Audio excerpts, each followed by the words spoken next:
Bonjour, l'abeille géante, qui a pris place à la Morlande, est une œuvre de 200 mètres carrés. C'est une œuvre de land art.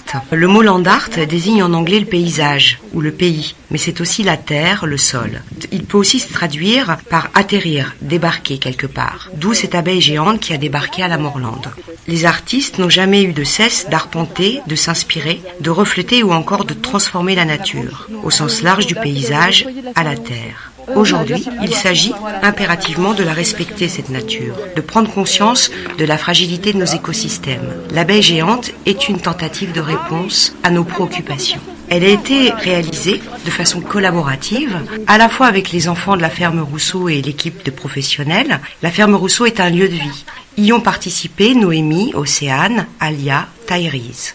Les habitants du quartier de la Morlande aussi ont participé, avec Daniel et Dylan. Les membres du Rotary ont soutenu le projet en se procurant des graines originaires du Morvan, qui sont des espèces locales, d'où le label végétal local. Une collaboration qui s'est effectuée et une expertise avec Virginie Benoît, qui a l'association et Silène et qui aussi intervient dans le Jardin des Simples à la Maison du Parc. En plus et surtout, les espaces verts de la ville d'Avallon ont apporté une pierre essentielle à l'installation, à l'inspiration. L'abeille géante, c'est surtout un dessin symbolique représentant une abeille à la fois s'inspirant des crop circles, des cercles de culture et des pétroglyphes géants que l'on rencontre par exemple dans le paysage anglais ou dans la culture aborigène en Australie. Ces œuvres éphémères ou gravées ne seraient-elles pas les ancêtres directs des artistes du land art? Ici, mon inspiration a été soutenue par la licorne Eiffel de l'artiste architecte Yona Friedman, que l'on peut trouver à la Maison internationale d'art et du paysage de Vassivière. Comment est constituée cette abeille? Il y a un thorax et un abdomen qui font une centaine de mètres carrés et ils sont constitués d'espèces locales. Elles existent dans le Morvan depuis des millénaires. Souvent, on les considère comme des adventices ou des mauvaises herbes. Ces plantes sont volontairement réinstallées à la Morlande afin de diffuser et de restaurer notre biodiversité originaire.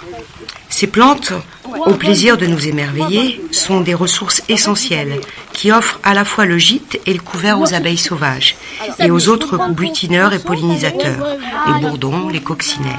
Virginie Benoît, donc, a récolté toutes ces petites graines et elle nous dit en passant, les plantes sont belles, elles sont aussi comestibles comme les bleuets des champs, avec parfois des propriétés médicinales. On va faire ça en même temps.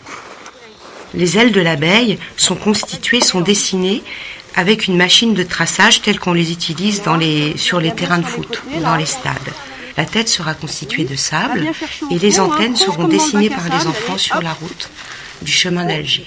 Cette abeille va fleurir tout l'été au grand plaisir des habitants et elle pourra être aussi vue du ciel. Les oiseaux pourront l'admirer.